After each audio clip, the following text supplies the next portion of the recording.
If you want to know how to make a whole bunch of statisticians, demographers and policymakers outraged, talking about getting rid of the census is one way to do that. There's been speculation today that the federal government is considering replacing the census with a smaller survey. The census has been held in Australia every 5 years since 1911, and it's due to be held again next year. Now, Greg, you know, I know you love your graphs. Were you outraged by this when you picked up your paper this morning? Yeah, chill ran down my spine there, Steve. I was thinking, where are all my graphs? They're going to be 10 years out of date now.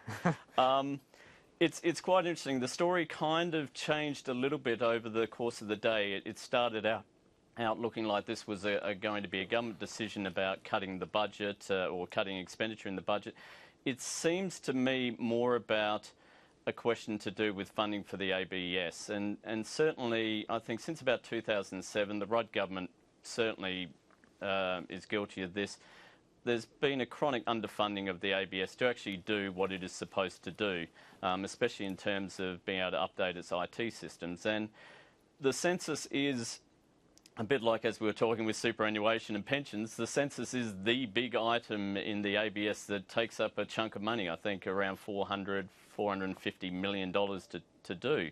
So if you're the ABS and you're looking to try and balance your own budget and trying to move money around, the census, I think, is the area where they're looking. Now, the original story seemed to be that they were going to cut it. Now it seems to be they're going to try and suggest that it should be only done every 10 years. Which is what they do in Britain. Yeah, I'm less concerned about it being pushed out to 10 years. I think one of the key aspects of the census is its ability to be used as a benchmark for all other data that the ABS does and all other data that private organisations use, polling firms and companies in their own statistical gathering. I'd prefer it to be kept at 5 years. I would like to be persuaded by the ABS that shifting it out to 10 years is not going to affect their ability to gather data, and I think the ABS, given that the problems they had with the labour force figures last year, where they had to actually set the seasonally adjusted figure in 1 month to zero because everything was just going out of whack, yeah. I'm not really inclined to believe that the ABS is going to be well served by not having the census. OK, Anne, is this a national institution worth preserving, do you think? Well, I think the real risk is that you don't collect data about vulnerable people. I can't believe they can't save money by doing it online next time. I mean, there's no reason why my household can't do it that way. But what about people who have English as a second language, who are living on the streets, who don't have computers? We need to get those people because they're the people who'll be using government services. And, you know, there are areas of Sydney where you go out and it's growing really rapidly. There are multiple languages spoken.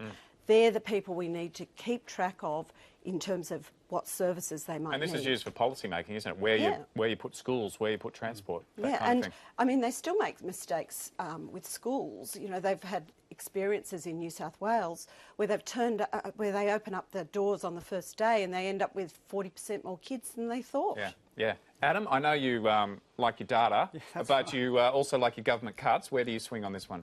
That's right. Well, actually, this is something that I would certainly keep, and I broadly agree with the other panellists' comments on this. I think data collection is a really important public good. If you're going to have policy making, if you're going to have countries and governments, even, I mean, you really need to collect data on the people that live in the countries. And I'd really like to see the census stay 5 years and stay comprehensive. I think it's a very silly place to cut, but of course it's very politically easy. Just like the superannuation tax concessions. You know, as people don't feel it, right? They don't actually feel the money. So it's an easy place to cut, but it's a very bad place to cut. Sorry, Greg, can I just break in? One of the interesting things about this is that it's actually a legislated item, whereas other aspects that the ABS does are not legislated. So for this actually to be cut would have to pass the Senate, and I don't actually think it's going to happen. And also, I guess, historians and writers use the census, don't they? Yes, we use the census a lot. You know, for instance, we had a story today about, you know, where people of Chinese origin live in Sydney, and it was fascinating. That was all based on 2011 census data.